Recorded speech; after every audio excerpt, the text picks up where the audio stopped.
Company যে অবস্থা করেছে আমার ভাই এটা করে না, আমি ভিডিও আমি অত কথা কইতাই না, আমার মেন লোক আছে ওই হারে দেন আমি বেশি সবসময় তো আগে ছিল 500 টাকা করে ভাড়া, এখন দিতে তো একটু বাড়তি, কেউ দিতেছে 900, কেউ 800, এরকম প্রত্যেকেই দিই, প্রত্যেকেই দেয়, এটা অস্বাভাবিক কিছু না, আমরা দিয়ে অভ্যাস হয়ে গেছে।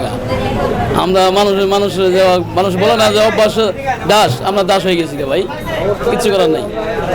হ্যাঁ বেশি মনে হয়, বেশি মনে হয়। আমাদের তো এখন 900 টাকা ভাড়া নিল, যেটা ছিল আপনার 500 টাকা ভাড়া ছিল। এখান থেকে জামালপুরে ভাড়া ছিল 500 টাকা, এখন তো প্রতি টিকিটের 900, 400 টাকা বেশি নিচ্ছে না। আজকে নিচে 900 টাকা। সবসময় যেই ভাড়ায় যান, এখন কি অবস্থা ভাড়া? এখন তো একটু বেশি। কেমন বেশি? আগে ছিল আপনার টাকা ছিল 500 টাকা ছিল, এখন তো 1000 হয়ে গেছে। কেন সবসময় যাওয়ায় 700, 500, 600, এখন কত করে দিতেছে? এখন 1000-এর উপরে। আপনাদের অসুবিধা হইতেছে? আপনারা খুশি আছেন?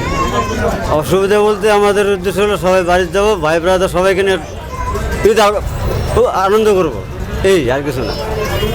বেশি ভাড়া আপনাদের অসুবিধা হইতেছে? না, আপনারা খুশি আছেন? বেশি নিতেছি বলতে এখন তো বিষয় হলো যে আপনার গাড়িটা এখন এখান থেকে যাচ্ছে হলো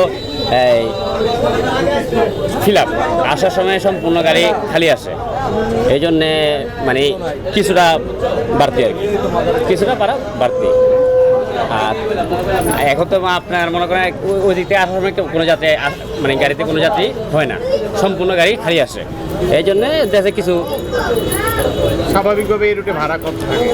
ভাড়া আপনার সরকারি রেটে ভাড়া হয় 700 টাকার মতন, এখন 900 টাকা নিতে আছে।